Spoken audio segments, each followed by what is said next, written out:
boulot n'est pas de comprendre le comment. Le comment trouvera sa forme dans l'engagement et la croyance dans le quoi.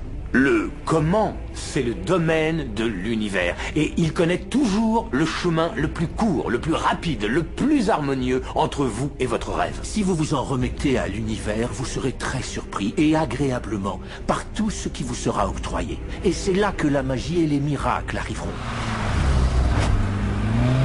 Je vous conseille de faire ça sur une base quotidienne. Mais je précise que ça ne doit jamais vous apparaître comme une corvée.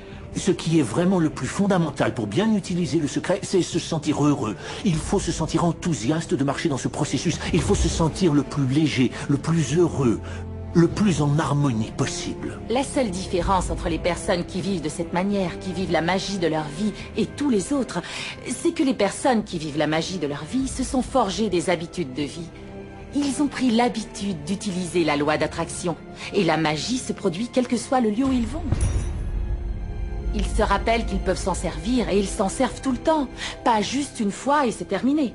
Les gens font ça un bout de temps, ils deviennent des champions, et ils vous disent « c'est formidable, je suis remonté à bloc, j'ai vu ce reportage, je compte bien changer ma vie ».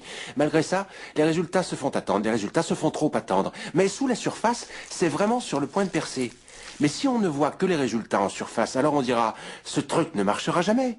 Vous savez ce que l'univers répondra ? « Ton souhait est mon ordre ». Et tout redescend. Connaissant la loi d'attraction, j'ai vraiment voulu la mettre en application pour voir si, disons, ce qui arriverait.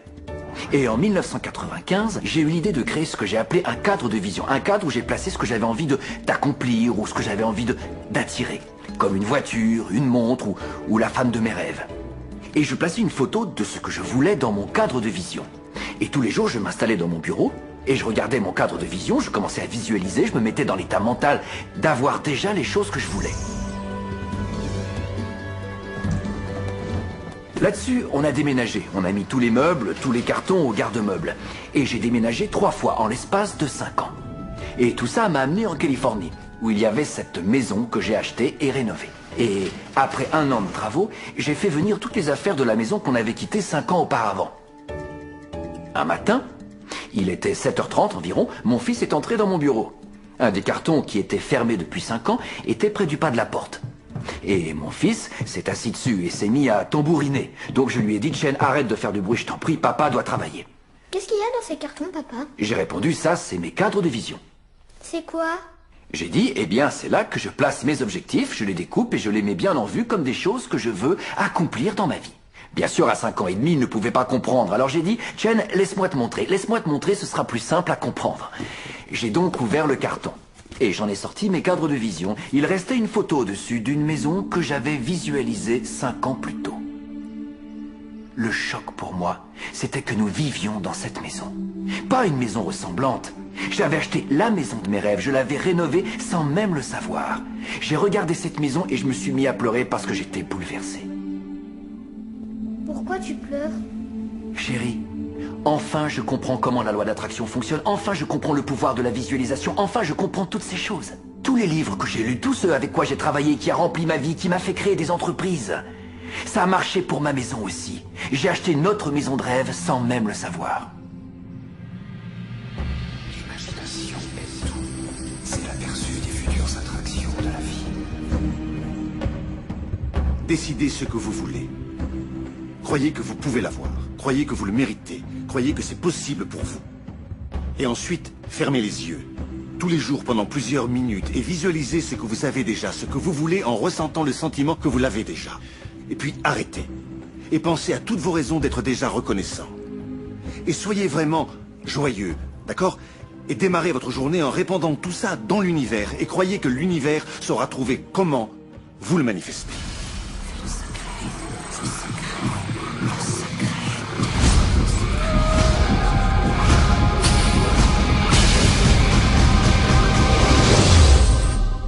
Le secret a été une véritable transformation pour moi parce que j'ai grandi dans une famille avec un père qui avait des pensées très négatives. Il disait que les gens riches étaient des gens qui dépouillaient tout le monde, que ceux qui avaient de l'argent avaient forcément trompé autrui. J'ai donc été constamment abreuvé de préjugés, que l'argent n'apporte que le mal, qu'il faut être sans morale pour en avoir, voyez. Oui, les billets ne poussent pas sur les arbres, ça revenait souvent. Et qui suis-je, moi, Rockefeller? Celle-là, c'était une de ses phrases préférées. Donc j'ai grandi en croyant vraiment que la vie était difficile, que c'était dur, qu'il fallait se battre. C'est seulement quand j'ai connu Clement Stone que j'ai littéralement transformé ma vie. Tout ce que l'esprit humain peut concevoir, l'esprit peut l'accomplir. Un jour que je travaillais avec Stone, il me dit « Je veux que tu te fixes un but si énorme que si tu parviens à l'atteindre, tu en seras transformé et tu sauras que c'est uniquement grâce à ce que je t'ai enseigné que tu auras atteint le but en question. » Bon, en ce temps-là, je ne gagnais pas plus de 8000 $ par an. Et pour en avoir le cœur net, je voulais me choisir un objectif mesurable. Donc j'ai dit, je veux me faire 100 000 $ dans l'année. J'ignorais totalement comment y arriver. Je n'avais aucune stratégie, aucune possibilité. Mais j'ai juste dit, je vais déclarer ça, je vais y croire très fort, je vais agir comme si c'était vrai et le répandre. Et c'est ce que j'ai fait. Et une des choses de son enseignement, c'est que chaque jour, il fallait fermer les yeux et visualiser les buts comme si on les avait atteints. J'ai donc imité un billet de 100 000 $ que j'ai collé au plafond. La première chose que je voyais en me réveillant, c'était ce billet qui me rappelait mon but. Ensuite, je fermais les yeux et visualisais ma vie avec ces 100 000 $. Une toute autre vie. Le plus intéressant, c'est qu'il ne se passa rien de bien important durant les 30 jours suivants. Je n'avais pas eu d'inspiration géniale et personne n'était venu m'offrir de l'argent. Et tout d'un coup, en prenant ma douche, un matin, 4 semaines s'étaient écoulées, une idée à 100 000 $, chut, m'est tombée dessus. J'avais écrit un livre et je me suis dit, si je pouvais vendre 400 000 exemplaires de mon bouquin à 25 cents, ça me rapporterait 100 000 $. En fait, le bouquin existait. Mais je n'avais jamais eu cette idée. Et un des secrets, à mon avis, c'est que lorsque vous avez inspiré une idée, vous devez y croire et agir selon elle.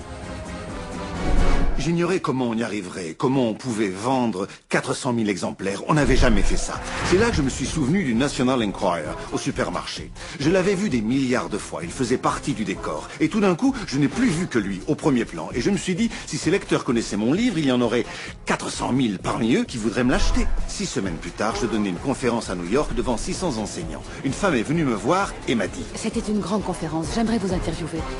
Je vous donne ma carte. J'ai demandé, pour qui écrivez-vous? Je suis freelance, mais je vends souvent mes articles au National Enquirer. Je peux vous dire que le thème de la 4e dimension s'est mis à résonner. Ta ta ta ta ta ta ta ta. Ce truc marchait vraiment.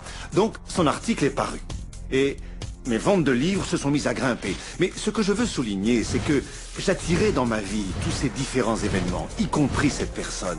Et pour abréger cette longue histoire, je n'ai pas fait 100 000 $ tout rond cette année-là. J'ai fait 92 327 $ et quelques cents. Mais vous croyez qu'on s'est déprimé et qu'on a dit ça ne marche pas? Non, on se disait c'est fabuleux. Et donc ma femme m'a dit, mais si ça a marché pour 100 000 $, tu crois que ça marchera pour 1 million? Je lui ai dit, j'en sais rien, je crois que oui, essayons. Mon éditeur m'a envoyé un chèque pour le premier tome de Bouillon de poulet pour l'âme. Et il a ajouté un smiley à sa signature parce que c'était le premier chèque d'1 million qu'il signait. Et donc, j'ai appris de par ma propre expérience, parce que je voulais le tester et savoir si ce secret marchait vraiment, je lui ai fait passer le test et ça a absolument marché. Et maintenant, c'est ma vie qui est métamorphosée. Il m'est facile d'imaginer ce que pense bon nombre d'entre vous qui regardez ça. Vous vous dites, comment vais-je attirer plus d'argent aujourd'hui dans ma vie? Comment ferai-je venir à moi les petits billets? Comment puis-je avoir plus de santé et de prospérité?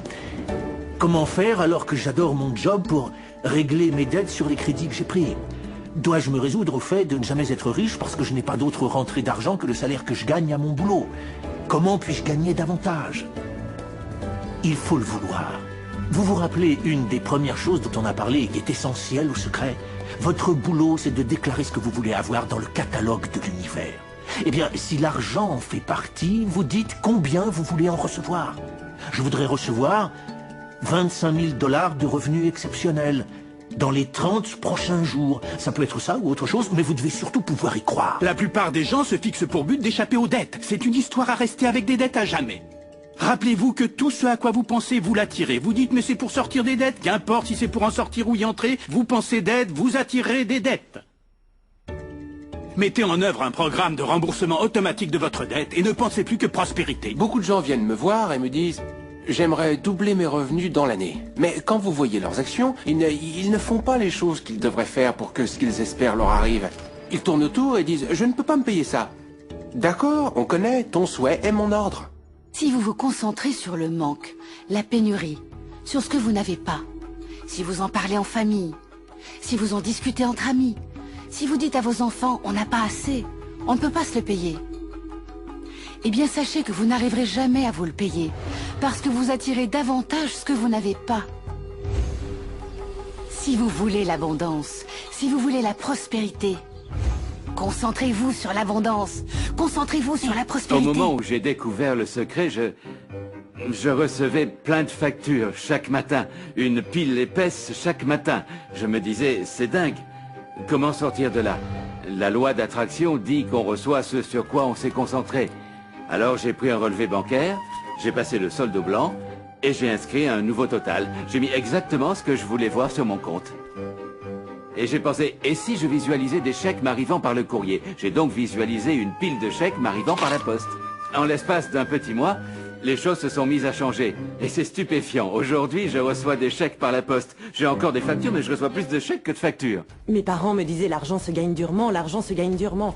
Et donc, j'ai remplacé ça par il se gagne facilement et rapidement. C'est sûr, au début, ça ressemble à un mensonge. C'est vrai, on a une partie du cerveau qui dit « Oh, tu abuses, c'est dur ». Donc, ne soyez pas étonnés si ce curieux petit jeu de ping-pong dure un moment. Pour ce qui est de créer la richesse c'est un mode de pensée. Ici, tout dépend de votre état d'esprit. 80% de mes séances de coaching que j'organise pour différentes sociétés portent sur la psychologie et les modes de pensée. Certains disent vous y arriverez, mais moi jamais je n'y arriverai. Or, chacun de nous a la capacité de modifier la teneur de sa relation intime avec l'argent. Il y a des gens qui gagnent d'énormes quantités d'argent, mais qui ont un relationnel puant. C'est au sens olfactif que je parle, hein. Où est leur richesse? C'est pas ça du tout. On peut courir après l'argent, devenir riche, mais ça ne garantira pas votre bonheur. Certains disent que l'argent ne contribue pas au bonheur, mais bien sûr que si, mais en partie seulement. Et à côté de ça, je rencontre pas mal de gens qui sont entre guillemets spirituels, mais qui sont fauchés et malades, et qui vivent très mal. Et ce n'est pas ça non plus, le bonheur. Parce que la vie est faite pour être abondance dans tous les secteurs. En Occident, beaucoup de gens luttent pour le succès. Ils veulent une maison, ils veulent une affaire florissante, ils veulent toutes ces choses extérieures. Mais ce qu'enseignent nos recherches, c'est que d'avoir ces choses extérieures ne garantit absolument pas que nous ayons ce que nous voulons vraiment et qui est le bonheur. Alors nous courons après ces choses extérieures, croyant qu'elles nous apporteront le bonheur, mais c'est marcher à l'envers. Il nous faut d'abord chercher la joie intérieure, le calme intérieur, la vision intérieure, et ensuite toutes les choses extérieures apparaissent.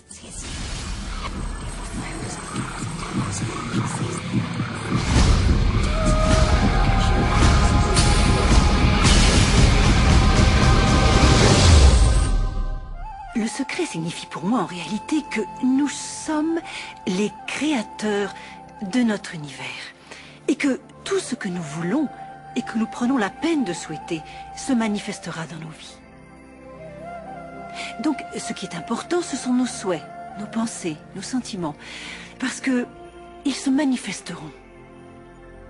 Un exemple, je me rappelle, un jour j'avais été reçue par un chef décorateur qui travaillait pour un producteur de cinéma très célèbre. Et sur tous ces murs, il avait mis des tableaux d'une femme très belle. Une femme nue drapée d'un tissu qui faisait comme ça. Qui semblait dire oh, « Je ne te regarde pas, je ne te vois même pas », ce genre-là. Alors je lui ai dit « Je crois que vous avez un problème amoureux ». Tiens donc, vous êtes voyante en plus? Non, mais regardez, vous avez mis cette femme en 7 endroits différents. C'est parce que j'adore ces tableaux, je les ai peints moi-même. C'est encore pire alors, parce que vous y mettez toute votre création, votre créativité. C'était un homme très séduisant.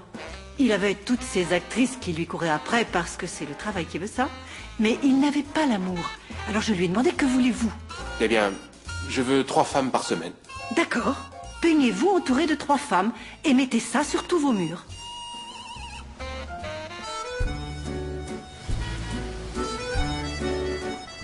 Six mois plus tard, je l'ai revu en Europe et je lui ai demandé comment ça va l'amour. Le pied. Ça n'arrête pas, je les ai toutes pour moi. Parce que c'est votre souhait. Maintenant, j'ai 3 rendez-vous par semaine. Elles se battent pour m'avoir. Tant mieux pour vous. Mais je voudrais me stabiliser un petit peu. Je veux le mariage et je veux vivre l'amour. Dans ce cas, peignez-le, d'accord? Il a donc peint une belle relation romantique. 1 an plus tard, il s'est marié et il est très heureux. Parce qu'il a exprimé un autre souhait profond. En fait, il l'avait à l'intérieur de lui-même depuis des années, mais il ne s'était rien produit parce que son souhait ne pouvait pas se manifester, parce que l'orbite extérieur de son moi profond, sa maison, était en contradiction avec son moi profond, et cela en permanence. Intégrer cette connaissance et commencer à jouer avec. Pour ce qui est des relations humaines, il est d'abord fondamental de comprendre qui en sont réellement les membres. Il y a votre partenaire, mais c'est surtout vous que vous devez comprendre. Comment pouvez-vous sérieusement espérer que les autres trouvent intérêt à votre compagnie si vous n'appréciez pas votre propre compagnie? Et donc, là encore, la loi d'attraction ou le secret ont pour but d'apporter cela au sein de votre vie. Et vous devez vraiment être clair avec vous-même. Voici la question que vous devez vous poser. Est-ce que vous vous traitez vous-même comme vous aimeriez que les autres vous traitent? Vous devenez la solution pour vous. Ne dites pas, toi tu me dois et tu dois me donner plus. Non, donnez-vous plus à vous-même. Prenez du temps pour vous donner plus à vous-même. Tâchez de vous emplir d'un sentiment de plénitude jusqu'à devenir débordant de vos dons. J'ai vécu de nombreuses relations de couple où j'espérais de mon partenaire qu'il me montre ma beauté. Parce que je ne savais pas l'avoir moi-même. Je dois avouer que quand j'étais gamine, mes héros, enfin mes héroïnes devrais-je dire, c'était Super Jamie, Wonder Woman, les drôles de dames, elles étaient fantastiques. Mais ne me ressemblaient pas. Il m'a fallu tomber amoureuse de moi-même, Lisa, pour que j'aime ma peau café au lait, mes grosses lèvres, et puis mes hanches rondes, et puis mes cheveux crépus. C'est seulement à partir de ce moment où je suis tombée amoureuse de moi que le reste du monde a pu également tomber amoureux de moi. Il y a quelque chose d'absolument sublime chez vous. Je m'étudie moi-même depuis plus de 44 ans. Ça me donne envie de m'embrasser. Mais vous aussi, vous allez apprendre à vous aimer. Je ne parle pas de vanité mal placée, je parle d'un profond et sain respect pour soi-même. Et quand on s'aime soi-même, on aime les autres. Dans nos relations, on a trop coutume de se plaindre des autres. Mes collègues sont trop durs à vivre. Mon mari me rend folle. Mes enfants sont si paresseux. On se focalise toujours sur les autres. Mais pour qu'une relation fonctionne correctement, il faut se focaliser sur tous les aspects que l'on apprécie chez l'autre personne, pas sur toutes les raisons de s'en plaindre. Lorsque l'on se plaint de ces choses, on ne fait que les multiplier.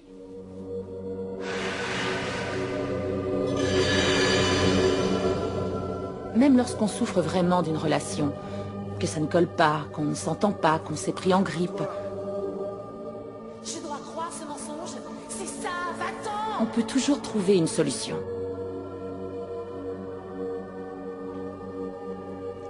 Prenez une feuille et durant 1 mois, 1 fois par jour, écrivez noir sur blanc tout ce que vous appréciez chez cette personne. Pensez à toutes vos raisons de l'aimer. Vous appréciez son sens de l'humour, son sens de la solidarité. Vous verrez qu'en vous focalisant sur ce que vous appréciez, en reconnaissant ses points forts, vous en recevrez d'autant plus en retour. Et tous les problèmes disparaîtront. Nous ne pouvons pas contrôler autrui, même en essayant de toutes nos forces. Mais si l'autre rentre à la maison de mauvaise humeur, et que vous-même êtes de bonne humeur, vous serez ailleurs que lui à cet instant. Nous créons notre propre bonheur par la loi d'attraction. Il arrive souvent que nous donnions aux autres l'opportunité de créer notre bonheur. Oui, mais il arrive souvent qu'ils échouent à le créer comme nous le voudrions. Pourquoi? Parce qu'il n'y a qu'une seule personne qui puisse se charger de votre joie, de votre félicité, et c'est vous. Même un parent, un enfant, un époux, ou les gens qui vous sont les plus proches, n'ont pas la maîtrise suffisante pour créer votre bonheur. Votre joie réside en vous.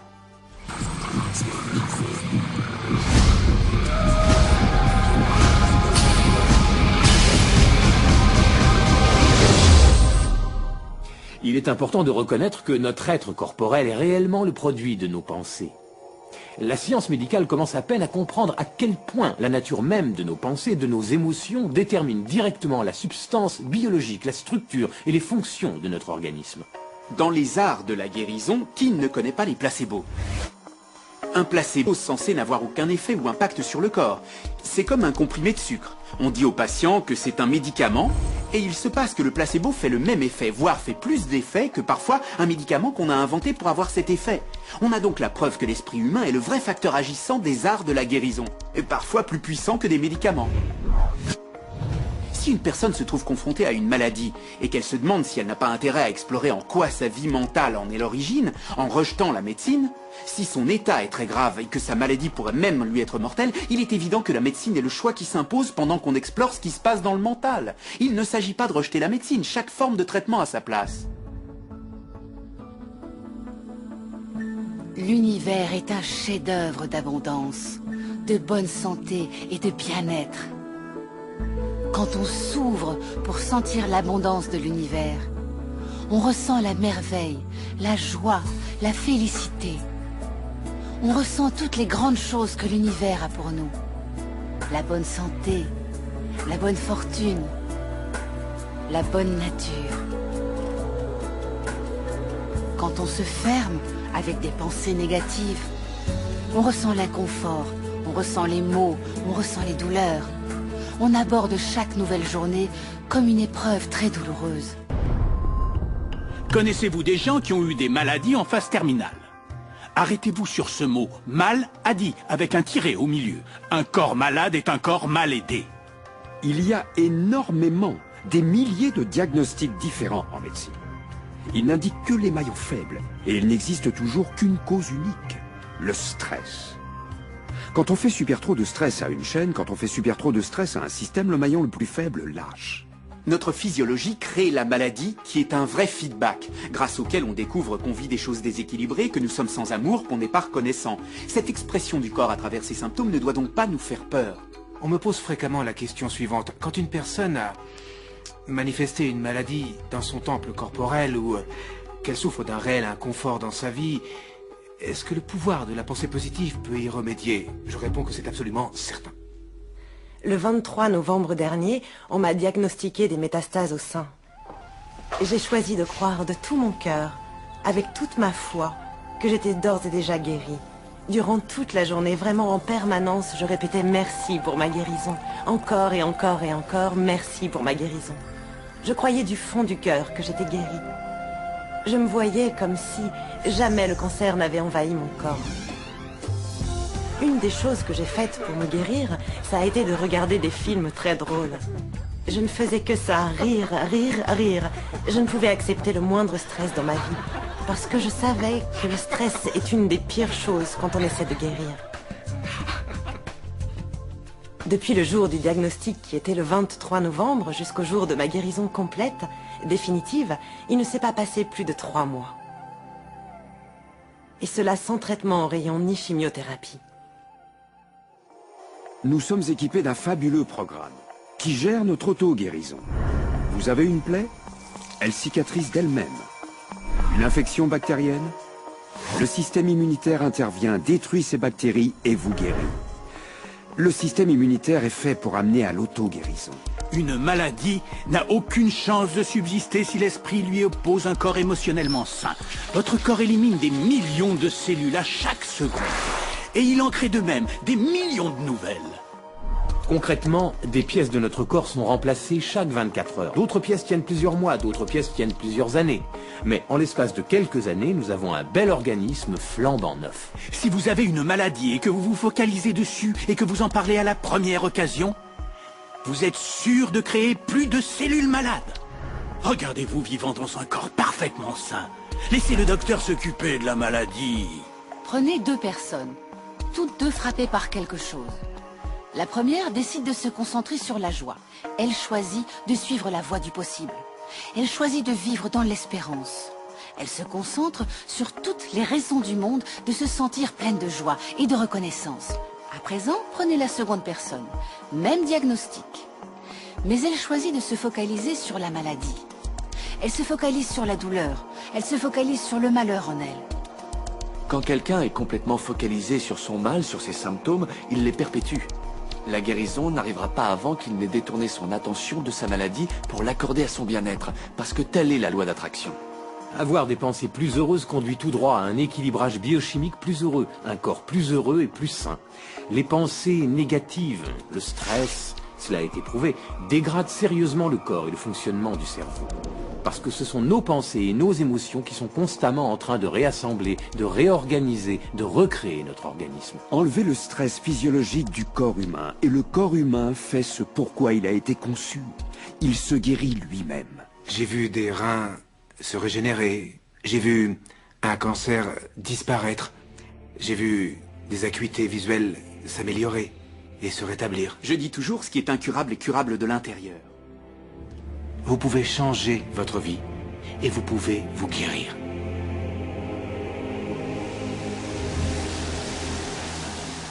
Mon histoire commence le 10 mars 1981. Ma vie en a été totalement changée. J'oublierai jamais ce jour. J'ai eu un accident d'avion.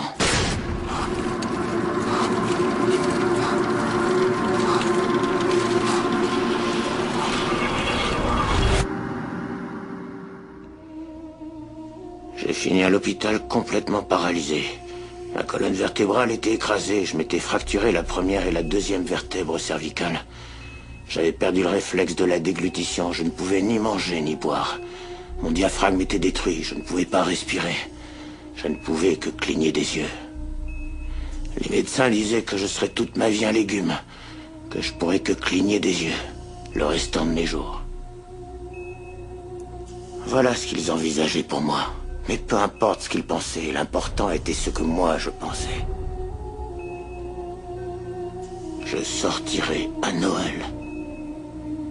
Je me voyais comme redevenu une personne normale sortant de l'hôpital.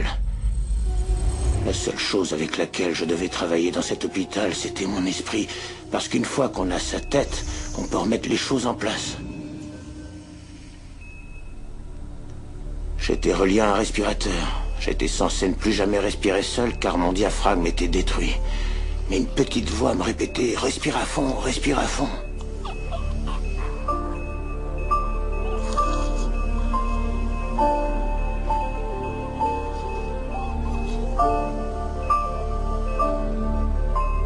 On m'a finalement débranché. Pour les médecins, c'était inexplicable. Je ne pouvais me payer le luxe de laisser quoi que ce soit occuper mon esprit et me détourner de mon objectif et de ma vision.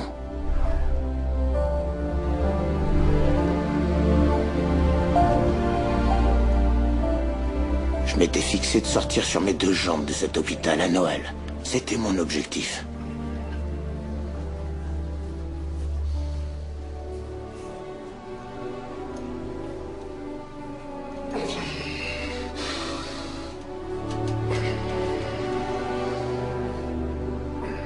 Plus tard, je sortais de l'hôpital sur mes deux jambes. On m'avait dit que c'était impossible. C'est un jour que j'oublierai jamais.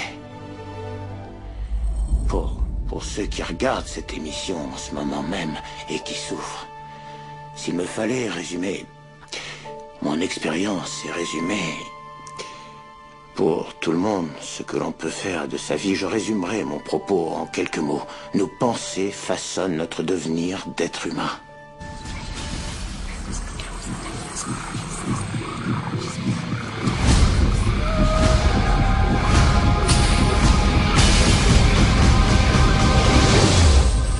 Bien des gens ont tendance à regarder les choses qu'ils souhaitent et à dire « Oh oui, j'aime ça, je veux ça ». Cependant, ils regardent les choses qu'ils ne souhaitent pas et leur accordent tout autant d'énergie, sinon plus d'énergie, avec l'idée qu'ils peuvent les détruire, qu'ils peuvent les éliminer, les oblitérer.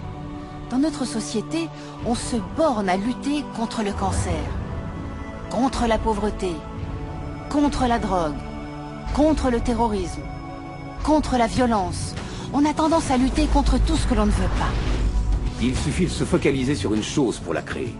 Donc, si on est vraiment en colère contre une guerre qui se passe actuellement, ou un conflit, ou des souffrances, on leur ajoute notre énergie. On y contribue. Et cela ne crée que de l'opposition. La raison qui fait que ce à quoi on s'oppose persiste, c'est que lorsqu'on s'oppose à une chose, on dit non, je ne veux pas cette chose, parce qu'elle me fait ressentir tout ça, ce qui m'habite en ce moment. Donc on émet cette émotion extrêmement forte. C'est dingue, on n'aime pas du tout ce sentiment et il est là, il se précipite vers nous et nous envahit. Par définition, le mouvement anti-guerre crée plus de guerre. Par définition, le mouvement anti-drogue crée plus de drogue, parce qu'on se focalise sur ce qu'on ne veut pas, la drogue. Comment croire raisonnablement qu'il faille accorder toute notre énergie au problème. Au lieu de nous concentrer sur la confiance, sur l'amour, la vie dans l'abondance, l'éducation, la paix. Mère Teresa était remarquable. Elle a dit, ne comptez pas sur moi pour défiler contre la guerre. Si vous défilez pour la paix, invitez-moi. Elle savait, elle avait compris le secret. Et regardez ce qu'elle a manifesté dans le monde. Donc, si vous êtes un anti-guerre, devenez pour la paix. Si vous êtes un anti-famine, devenez pour le fait que l'humanité ait assez à manger. Si vous êtes anti un homme politique particulier, devenez pour son opposant. Souvent, les élections tournent en faveur de la personne contre laquelle on est. Parce qu'elle reçoit toute l'énergie et toute l'attention. Il faut vous focaliser sur ce que vous voulez, pas sur ce que vous ne voulez pas. C'est utile de savoir ce que vous ne voulez pas parce que ça vous permet de dire par contraste, voilà ce que je veux vraiment. Mais le fait est que, plus vous énoncez ce que vous ne voulez pas, plus vous dites que ça va mal, plus vous passez de temps à lire là-dessus, plus vous vous répétez comme c'est terrible, et plus vous créez des motifs de drame. Je sais, très souvent mes proches me disent « James, il faut bien qu'on s'informe ». Bien sûr que vous avez besoin d'être informé, mais s'informer, ce n'est pas se laisser inonder. Je dis toujours que si la voix et la vision à l'intérieur de soi deviennent plus profondes et plus claires et intenses que les opinions qui viennent du dehors, on maîtrise sa vie. Apprenez à devenir serein et à dégager votre attention des choses que vous ne voulez pas et de toutes les émotions qui gravitent autour et placez votre attention sur ce que vous souhaitez vivre pour de bon. L'énergie coule là où l'attention va. Votre boulot ne consiste pas à changer le monde ou les gens qui vous entourent. Votre boulot est d'accompagner le flot de l'univers et de le célébrer au sein du monde qui existe. Une des questions que j'entends à peu près systématiquement, et je présume que quelqu'un se la pose en ce moment, et c'est peut-être vous-même, c'est l'idée d'une logique évidente, que si tout le monde utilise le secret, et qu'on traite tout l'univers comme un catalogue, est-ce qu'on ne va pas épuiser le stock? Les gens vont peut-être se précipiter et faire sauter la banque. Ce qu'il y a de si beau dans l'enseignement du grand secret, c'est qu'il y en a plus qu'il n'en faut pour nous combler tous autant que nous sommes. Il y a un mensonge qui agit comme un virus dans l'esprit de l'humanité. Et ce mensonge, c'est qu'il n'y a pas assez de bien pour tout le monde, qu'il y a du manque, qu'il y a des limitations, et que rien ne saurait suffire. Ce mensonge amène les gens à vivre dans la peur, l'avidité, l'avarice, et ces pensées de peur, d'avidité, d'avarice et de manque deviennent leur propre expérience. Ainsi, le monde a pris un somnifère spécial cauchemar. Mais la vérité, c'est qu'il y a suffisamment de bien pour tout le monde. Il y a suffisamment d'idées créatives, suffisamment de puissance, suffisamment d'amour, suffisamment de joie. Tout ceci apparaîtra clairement à un esprit qui est conscient de sa propre nature infinie. Tous les grands sages qui ont arpenté la planète nous ont enseigné que la vie avait pour principe l'abondance. Et donc, juste au moment où l'on dit que certaines ressources se tarissent, on trouve de nouvelles ressources qui permettent les mêmes choses. Et donc, s'il nous arrive de dire qu'il y a du manque, c'est parce que nous n'élargissons pas assez notre vision pour voir tout ce qui est autour de nous. Vous savez, parmi les personnes qui vivent réellement avec leur cœur et qui vont vers ce qu'elles veulent, toutes ne souhaitent pas les mêmes choses. C'est la beauté de l'affaire. On ne veut pas tous des BMW. On ne veut pas tous la même personne. On ne veut pas tous les mêmes expériences, ni les mêmes vêtements. On ne veut pas tous... À vous de remplir les blancs. Il y a ce qu'il faut pour tout le monde. Si vous y croyez, si vous le voyez, si vous agissez en fonction de ça, tout s'ouvrira pour vous. C'est la vérité. Tout ce que vous voulez, toute la félicité, toute la joie, tout l'amour, toute l'abondance, toute la prospérité, tout est là, prêt à attendre que vous vous en saisissiez. Et vous devez en être affamé, vous devez les vouloir, vous devez être intentionnel. Et quand vous aurez l'intention et le feu pour ce que vous voulez, l'univers vous apportera toutes les choses que vous aurez voulu. Reconnaissez les beautés et les merveilles autour de vous et bénissez-les, célébrez-les. De l'autre côté, s'il y a des choses qui ne marchent pas comme vous le souhaiteriez, ne dépensez pas votre énergie à les critiquer et à vous plaindre. Embrassez tout ce que vous voulez. Vous en recevrez plus en retour. La plupart des leaders du passé ont raté la partie majeure du secret, qui est de le renforcer en le partageant avec les autres. Nous vivons à l'époque la plus favorable de l'histoire. C'est en effet la première fois que nous avons le pouvoir d'acquérir une connaissance qui est à la portée de nous tous.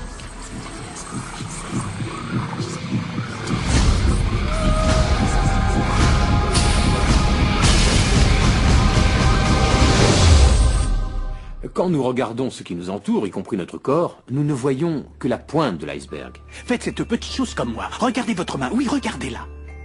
Bon, votre main a l'air compacte, mais en réalité, c'est une illusion. Si vous la placiez sous un microscope suffisamment puissant, vous verriez une masse énergétique en vibration. Toute la matière est faite exactement de la même manière, que ce soit votre main, que ce soit l'océan ou que ce soit une étoile. Tout ce qui existe est énergie. Laissez-moi vous expliquer cela une petite minute. D'abord, il y a l'univers, bien sûr, et notre galaxie, et notre planète. Et puis, il y a des individus. Et à l'intérieur de notre corps, de notre système organique, il y a des cellules, et ensuite, il y a des molécules et des atomes. Et ensuite, on trouve l'énergie. Il y a donc un tas de niveaux différents, de phénomènes. Mais tout dans l'univers est énergie.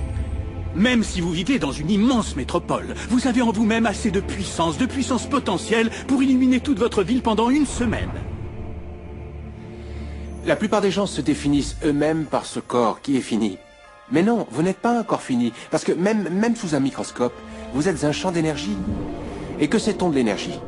Allez voir un physicien quantique et demandez-lui qu'est-ce qui crée le monde. Et il ou elle répondra l'énergie. Bon, décrivez l'énergie, d'accord, elle ne peut ni être créée ni détruite. Elle a toujours été et toujours elle demeurera. Et tout ce qui existe à jamais a toujours existé et cela ne fait que prendre forme, traverser les formes, quitter les formes. D'accord, super. Allez voir un théologien et posez-lui la question. Qu'est-ce qui a créé l'univers? Il ou elle répondra Dieu. D'accord, alors décrivez Dieu. Il a toujours été, il sera à jamais. Il n'a pu ni ne peut être créé ni détruit. Tout ce qui a été est et sera à jamais. Sans cesse, il prend forme, traverse les formes, quitte les formes. Vous voyez, c'est la même description, seule diffère la terminologie. Donc, si vous pensez être cet habit de viande qui vous enveloppe, réfléchissez encore. Vous êtes un être spirituel. Vous êtes un champ d'énergie opérant dans un champ d'énergie plus vaste. Nous sommes tous connectés, mais nous ne le voyons pas. C'est une illusion qu'il y ait un extérieur et un intérieur. Tout ce qui est dans l'univers est connecté en un seul et même champ d'énergie. On est souvent distrait par cette chose qu'on appelle le corps et l'être physique. C'est ce qui retient votre esprit. Et votre esprit est si grand qu'il remplit une pièce. Vous êtes la vie éternelle. Vous êtes l'énergie source. Vous êtes Dieu. Dieu manifesté sous une forme humaine. Faite à la perfection. D'après les Écritures, on peut dire que nous sommes tous à l'image de Dieu. On peut dire que nous sommes une manière qu'a l'univers de prendre conscience de lui-même. On peut dire que nous sommes le champ infini d'un jeu ouvert de possibilités. Tout cela peut être vrai. Toutes les grandes traditions vous ont dit que vous avez été créé à l'image et à la ressemblance de la source créative. Cela veut dire qu'à l'instar de Dieu, vous avez le potentiel et le pouvoir de créer votre monde. Et vous le créez. Vous le créez. Et peut-être avez-vous créé des choses qui sont merveilleuses et dignes de vous. Ou peut-être pas. Aussi, y a-t-il une question à vous poser? Les résultats que vous avez atteints dans votre vie sont-ils ce que vous voulez vraiment? Et sont-ils dignes de vous? S'ils ne sont pas dignes de vous, n'est-ce pas un bon jour pour changer radicalement cette situation? Parce que vous avez le pouvoir de la changer.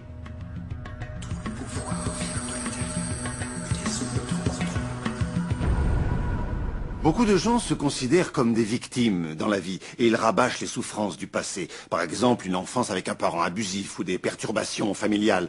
D'ailleurs, j'ajoute entre parenthèses une petite chose. La plupart des psychologues pensent qu'à peu près 85% des familles sont dysfonctionnelles. Donc, on découvre tout à coup qu'on n'est pas si unique. Mes parents étaient alcooliques, mon père m'a maltraité, ma mère a préféré partir. J'avais 6 ans. De l'âge de 13 ans jusqu'à 18 ans, j'ai fait partie d'un gang des rues. J'ai eu un accident de moto très grave. J'ai vécu sans abri un bon moment à Dallas.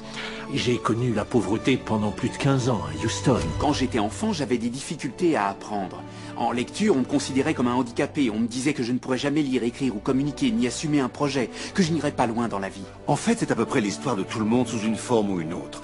On a juste envie de dire « et alors ?» Mais la vraie question, c'est qu'est-ce que vous voulez faire maintenant? Quel est votre choix maintenant? Parce que vous pouvez vous focaliser là-dessus ou sur ce que vous voulez. Et quand on se met à se focaliser sur ce que l'on veut, ce que l'on ne veut pas tombe de côté. La bonne part se développe et l'autre part disparaît. Vous êtes l'architecte de votre destinée. Vous êtes l'auteur. Vous écrivez l'histoire. La plume est dans votre main. Et le dénouement sera celui que vous choisirez.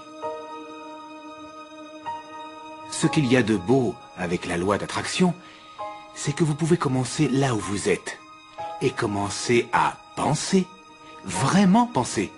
Vous pouvez commencer à générer au sein de vous-même une fréquence faite d'harmonie et de bonheur. La loi se mettra à répondre à cela. Vous avez acquis un certain nombre de convictions, notamment qu'il y en a assez pour tout le monde dans l'univers. Ou cette autre conviction que tout se passe au mieux pour moi. Ou encore la conviction que, et c'est pas vrai que je vieillis, je rajeunis de jour en jour. Nous pouvons créer les choses comme nous les voulons par le recours à la loi d'attraction. Vous pouvez briser vos chaînes, vous délivrer des schémas dont vous avez hérité, des codes culturels et des opinions de la société. Vous pouvez vous prouver une fois pour toutes que le pouvoir qui est en vous est plus grand que le pouvoir qui est dans le monde.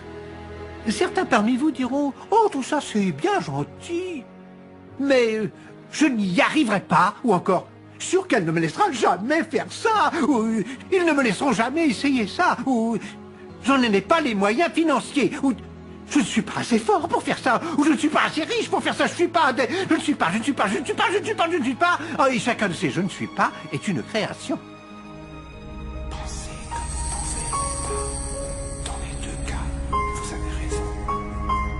Y a-t-il une limite à tout cela? Absolument aucune. Nous sommes des êtres sans limite aucune. Rien ne nous limite. Les capacités diverses, les talents, les dons prodigieux, le pouvoir, qui sont à l'intérieur de tous les individus sans exception de cette planète, sont illimités.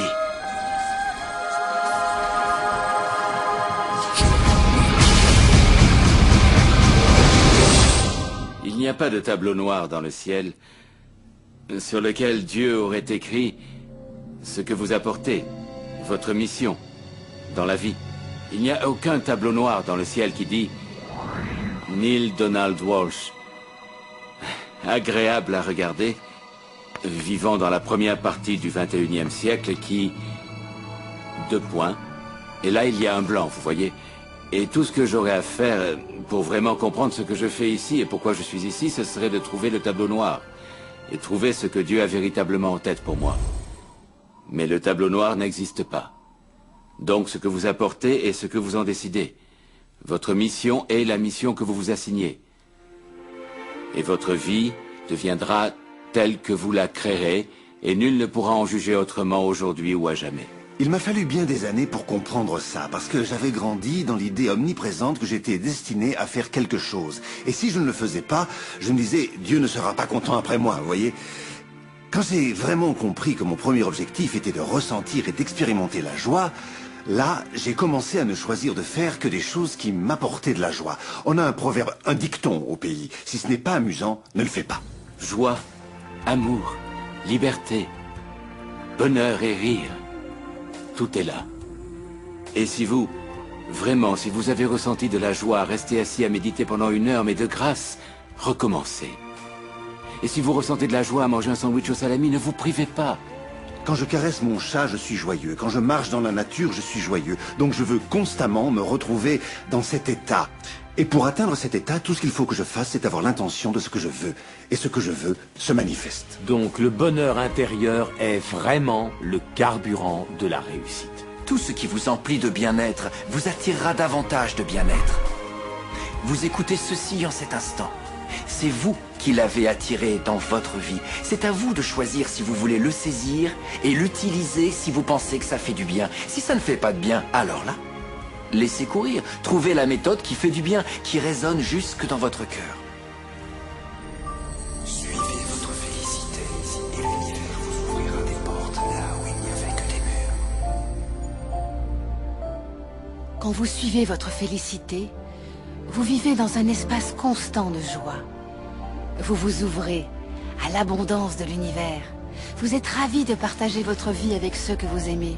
Et votre ravissement, votre passion, votre félicité deviennent vite contagieux. Et c'est ce que je fais pratiquement tout le temps. Je poursuis mon ravissement, je poursuis pareillement ma passion, je poursuis mon enthousiasme. Et je fais ça tout au long de ma journée. Venez profiter de la vie avec nous, parce que la vie est phénoménale. C'est un voyage magnifique. Vous vivrez dans une réalité différente, une vie différente. Les gens vous regarderont et diront « Mais que faites-vous donc que je ne fasse pas ?» Eh bien, la seule différence, c'est que vous travaillez avec le secret. Et vous pourrez devenir ou posséder ce que les gens croyaient qu'il vous serait impossible de devenir ou posséder. Nous entrons véritablement dans une nouvelle ère. Et c'est l'ère où l'ultime frontière n'est pas l'espace comme Star Trek aime le dire, mais ce sera plutôt l'esprit. Je vois un avenir au potentiel absolu, aux absolues possibilités. Rappelez-vous, nous utilisons tout au plus 5% du potentiel de l'esprit humain. Utiliser 100% de notre potentiel devient possible au prix d'une certaine formation. Imaginez un monde où l'homme utiliserait à plein son potentiel mental et émotionnel. Nous pourrions aller où nous voulons, nous pourrions tout faire, tout accomplir. Visualisez-vous avec tout ce que vous désirez. Tous les livres religieux nous disent cela, tous les grands livres de philosophie, tous les grands leaders, tous les avatars qui ont vécu. Retournez étudier les sages de l'humanité. Beaucoup d'entre eux vous ont même été présentés dans ce programme. Vous voulez savoir? Ils ont tous compris une chose, ils ont compris le secret. Et vous aussi à présent. Et plus vous l'utiliserez, mieux vous le comprendrez. Vous êtes arrivé à un carrefour de votre vie, simplement parce qu'une chose en vous ne cessait de répéter « Tu mérites d'être heureux ». Vous êtes né pour ajouter de la valeur à ce monde, pour être simplement le meilleur que vous pouvez être.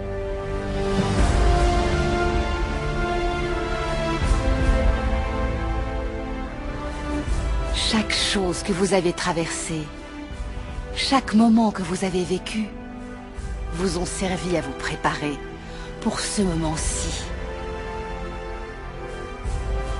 À présent, vous comprenez que vous êtes le créateur de votre destinée. Imaginez ce que vous pouvez faire dorénavant, avec ce que vous savez maintenant.